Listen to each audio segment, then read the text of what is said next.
Good afternoon, Year 12. So today we're going to start on what is technically a new topic, but really, in fact, is very much a continuation of the old topic. I'm going to start off with work on species and genetic diversity. Now, the first question I want to kind of get through is, what is a species? Now, this is a question you have to know. It's a question you should know from GCSE, but I want to check, do you know? So have a think, what is a species? If you were to define that, what would you say? So a species, I hope you say, is a group of similar organisms who can breed together to produce fertile offspring. So to put it more simply, if I put two animals in a room together of different genders, do they breed eventually? Do they have children? Do those children have the ability to have their own children? So there are lots of animals which can have children, but their offspring can't have children. An example would be a lion and a tiger. Stick a lion and a tiger together, if they're in the right mood, they will get a child that we call a liger or a tigron, depending whether it's a male lion or a female lion. That liger or tigron will not be able to have any children though. The genetics differences between the lion and the tiger are just too great for there to be fertility in their offspring. So the next question is, it's very important that we understand how many species there are around. Alright? Example would be something like the hippos. Right, there are hippos in Africa, and recently, because of various drug kingpins, private zoos, there are large amounts of hippos in South America too. The question is, are those the same species of hippo, or are they different species of hippo? Is there a South American hippo and an African hippo, or are they the same? How would I know? And if you had to think of a way of finding out, well, are these hippos the same species, what kind of thing would you say to me? Maybe some of you are thinking genetic checks. You could check their DNA. Yes, you can do that. That gives you some indication. It doesn't give you a perfect indication because obviously even within a species there's quite a lot of diversity, but it would definitely give you some indication. If there were different levels of chromosomes, different numbers of chromosomes or something like that, that would tell you probably different species, probably. You could, some people might be thinking, just put them in a room together. Well, the issue then of course is there's lots of reasons why they might not breed, even if they are the same species. Let's say that you are the same species as somebody else, you don't immediately want to breed with them. But I regularly put you lot in a room together, you don't all breed together. In the same way as if I put a load of lions in a room together, they might not breed together. That doesn't mean they're not the same species. So that's not a good way of finding out. But there is a very good way of finding out that doesn't require complex genetic checks and doesn't require actually having the animals in a controlled environment. And that is by checking something called courtship behaviour. Now, courtship behaviour. There's your definition, you do need to know that. Courtship behaviour is basically it's the way that organisms interact when they are trying to breed together. So it's slightly different to actually breeding. If they have the same courtship behaviours, that indicates they might be of the same species. So let me show you the kind of thing I'm looking at.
So the rule is, gents, if you have a lady coming over to the house for dinner, you need to make sure you polish. It doesn't hurt if you know how to dance, and if you can vomit up some berries onto the floor, apparently that works well too.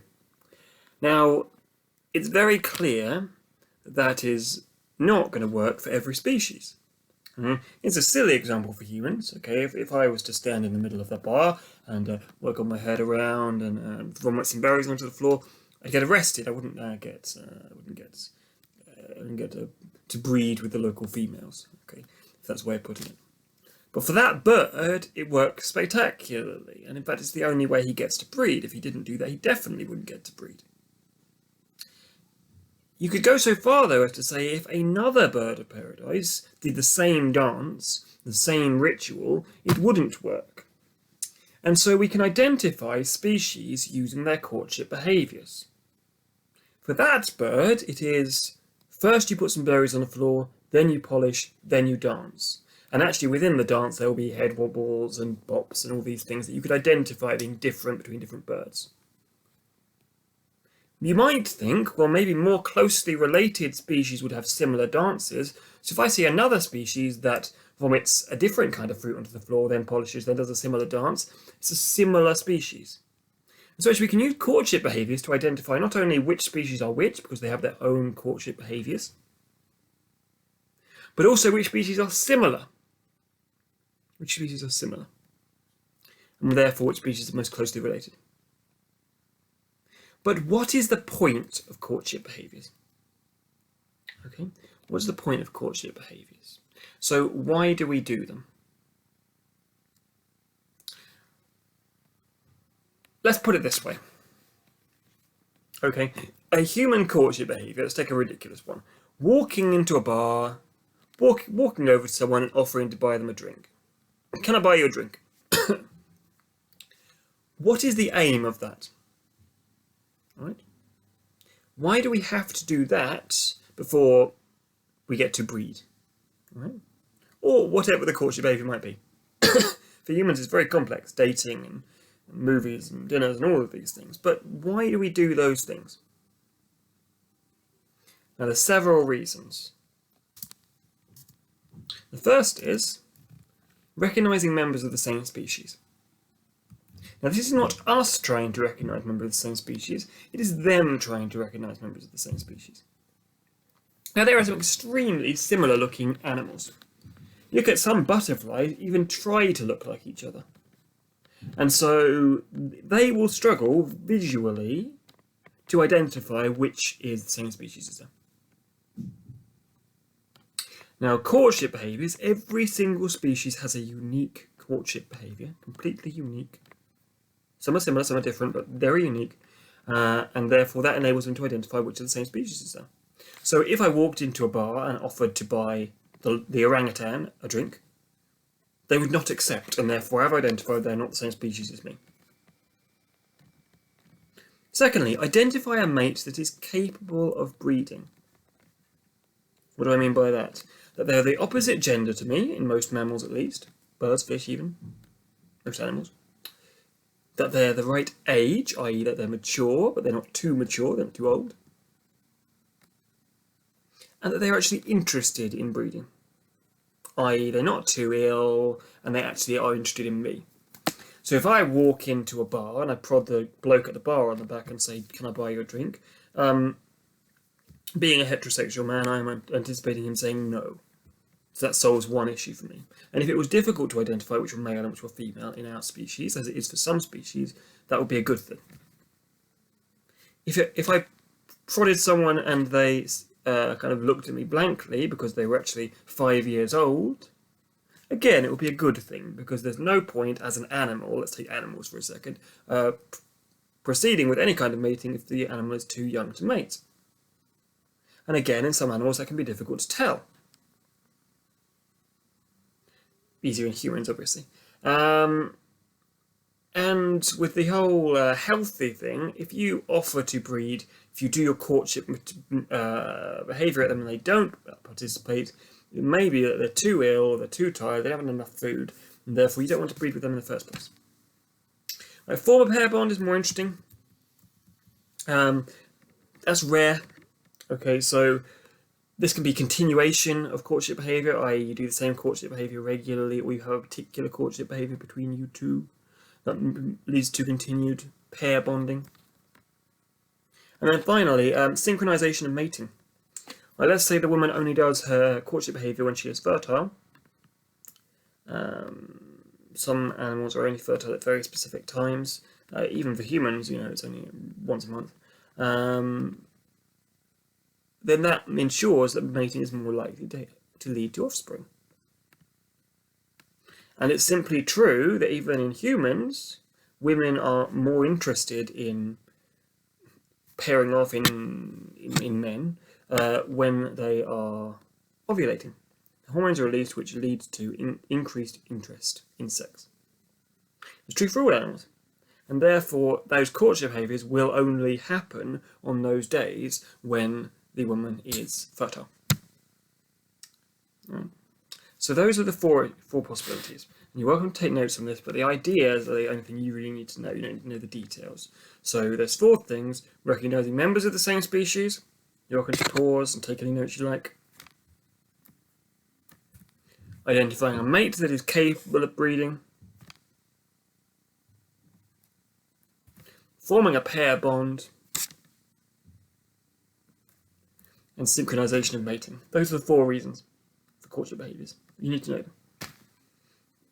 Okay, fine. Now, we've got two ideas now. We've got why courtship behaviours are useful to scientists, i.e. that every bird, every animal, everything has its own courtship behaviour. And therefore we can use it to identify which species are which. And we've got why they're useful to the animals themselves. Those 4 reasons. I'm going to do a question, actually a couple of questions. It comes up a large amount for what is a very short topic. So it comes up very regularly. For some reason they really like this. I don't know whether it's just the way their minds work at AQA, but they really like this topic. So that you will see questions on this at some point over the next 2 years. Starting now. So I'm going to ask you to open up a sheet, which I'm placing on the assignment on mallard courtship. And let me bring up the sheet so I can show you what I mean. It looks like this. So this is the sheet you should have. It's a PDF called Ducks Q, I believe. Now, this is a very simple question. I'd like you to scroll through these and just complete the questions. I'm going to go through the answers with you in just a second. Anything else to say? Pause me and have a go.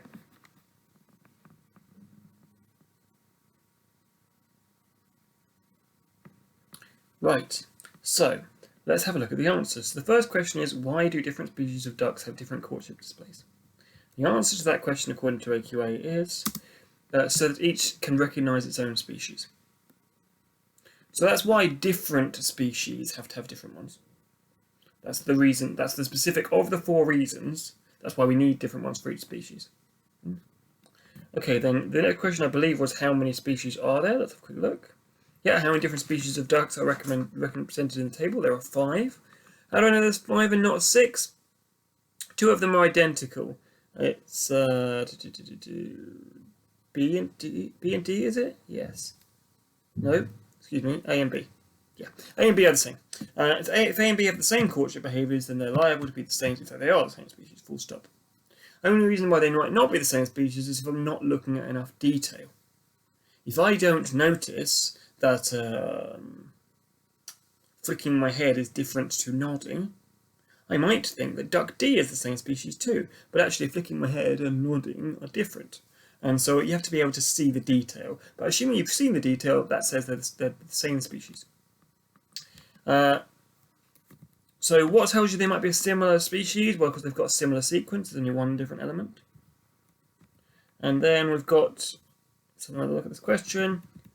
Oh, only distantly related. Well, duck F, yeah, duck F is completely different. It's not similar at all. All the others are relatively similar, but duck F is the least similar. And the female does not exhibit a typical response during courtship. This causes the male to move on and look elsewhere. What does this suggest about the female? There's loads of options. You basically got to pick, of your 4 reasons, pick 2. So they might be a different species, might not be mature, might not be fertile, might be ill, might not be interested in mating. You could have any. I've picked a few there. This isn't an official exam question, so this isn't an official mark scheme. And then B, how does the male response help species survival in the long term? i.e. the male leaving her alone when she's not interested. Because it won't result in successful reproduction, he needs to find another female who will be receptive, and that's essential for species survival. So, courtship behaviours are important, and whilst the male in themselves might be disappointed if a female ignores him, actually in terms of a species level, that's extremely useful. Because it means that individuals who are ill and can't mate won't mate. So we're not wasting our species energy, if you like, on that. Males don't try and mate with other males. You don't waste your energy. It's all about making sure you find the optimal partner. And if you find the optimal partner, you'll have the optimal children. If you have the optimal children, your species will survive. Right. We are going to do one more question, and I would urge you to do these questions, gents, ladies. People tend to just stop here when I say, right, that's the end. Please do the question at the end, because it will help you. But today you should be able to give an example of courtship behaviour. Just give me any. That bird dancing is my favourite one, but any, literally any. Literally, a man walks into a bar and says, "Can I buy you a drink?" is a courtship behaviour, that's fine. Describe the purpose of courtship behaviour, and explain how courtship behaviour ensures successful mating. Let's do one more question, which is that one. Here. So, you will notice it's very similar, and I want you to get that because these are similar questions every time. Let me remove these answer lines so we can fit more questions on the board. Right. So, 6 marks only. Again, can you please just pause me and do those 6 mark questions?